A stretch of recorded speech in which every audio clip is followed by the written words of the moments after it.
আসসালামু আলাইকুম, আমি doctor Shaila Haque, BD doctor official YouTube channel থেকে আপনাদের সকলকে স্বাগত জানাচ্ছি। বিয়ে একটা পারিবারিক বন্ধন, দুইটা মানুষের মধ্যে একটা ঘনিষ্ঠতা হওয়ার একটা আল্লাহর তরফ থেকে আমরা বলে থাকি পবিত্র একটা বন্ধন হচ্ছে বিয়ে, যেটা সামাজিকভাবেও হচ্ছে আপনার স্বীকৃত।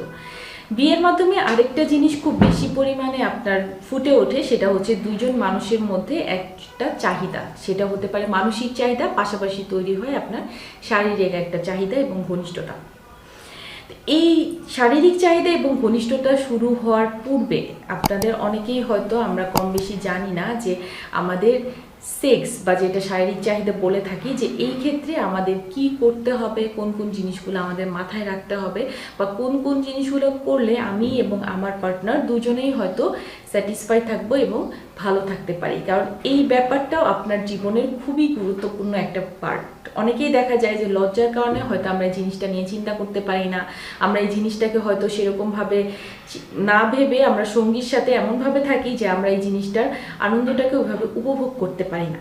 তো দেখা যায় যে এটার কারণে অনেক সময় কিন্তু আপনার এই শারীরিক চাহিদাটা ঠিকমতো ফিল আপ না হওয়ার কারণে আপনার পারিবারিক জীবনেও কিন্তু এটার একটা প্রভাব চলে আসে। দেখা যায় যে আপনি যদি আপনার সঙ্গীর সাথে ভালো না থাকতে পারেন, সেটা আপনার কোনো না কোনোভাবে এটার ইফেক্ট আপনার হচ্ছে শরীরের উপর পড়বে, কারণ এই ব্যাপারটার সাথে হরমোনাল ব্যাপারগুলো রিলেটেড।